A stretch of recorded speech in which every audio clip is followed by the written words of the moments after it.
আমি একজন বৃদ্ধাশ্রমী মা। আপনি বৃদ্ধাশ্রমে কেন এসেছেন? কি আর বলবো আপনাকে, জানেন তো যেসব মেয়েদের নিজস্ব আর্থিকতা নেই, ছেলের গল্পরা হয়ে দিন কাটাতে হয়, তাকে কত দুর্বিষহ ও যন্ত্রণাদায়ক তা শুধু আমার মতো ভুক্তভোগী বৃদ্ধ বিধবাই মাত্র জানে। স্বামী মারা যাওয়ার পর থেকে বৃদ্ধাশ্রমের কথা আকারে ইঙ্গিতে জানিয়ে দেওয়া হতো। সংসারের সামান্য কিছু ব্যতিক্রম ছাড়া তাই কথা প্রসঙ্গে শোনা হতো বৃদ্ধাশ্রমের কথা। তারপর একদিন এই বৃদ্ধাশ্রমে ঠাই হলো আমার। নাতি নাতনিদের মায়ের বাঁধন ও ওই তিল তিল করে গড়ে তোলা সংসার ছেড়ে আসতে খুব কষ্ট হচ্ছিল, জানেন তো।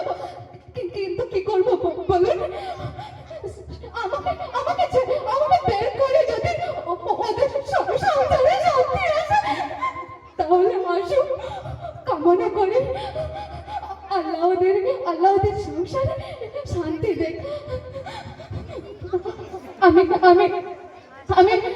আমাকে বৃদ্ধাশ্রমে রেখে দিয়ে ওরা মাঝে মাঝে আসে আমার কাছে, কিন্তু জানেন এটা ওদের ভালোবাসে না, ওরা আসে চক্ষু লজ্জার খাতিরে।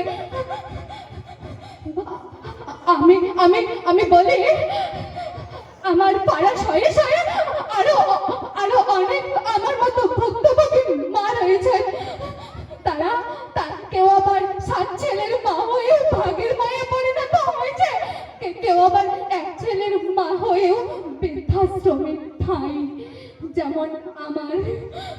আমি বলি আমরা চক্ষু লজ্জার খাতিরে নয়, বাবা মাকে নিজের যেভাবে আমাদের ছোট থেকে বড় করে তুলেছে সেইভাবে আমরাও বাবা মার বৃদ্ধ বয়সে দেখাশোনা করব।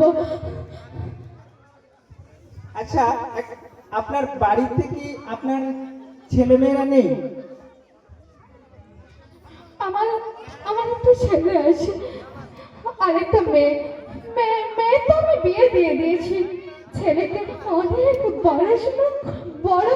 বড় করেছি পড়াশোনা করে, কিন্তু ভাগ্যের লিখন।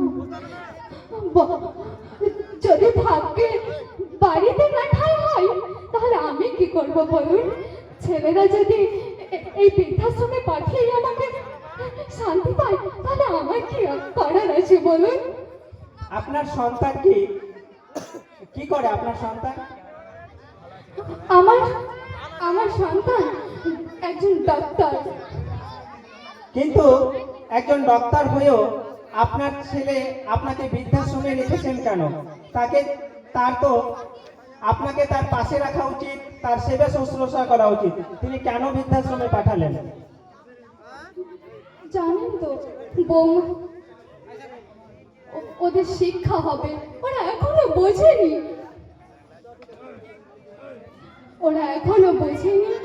মা কি জিনিস, এখনো ওরা বুঝে উঠতে পারেনি।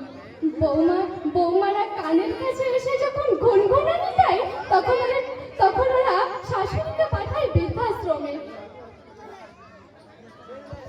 বর্তমান সময়ে একটা জোরে হাততালি হোক, বৃদ্ধাশ্রম খুব সুন্দর যে ছদ্মবেশ ধারণ করেছে এবং পারফর্ম করেছে।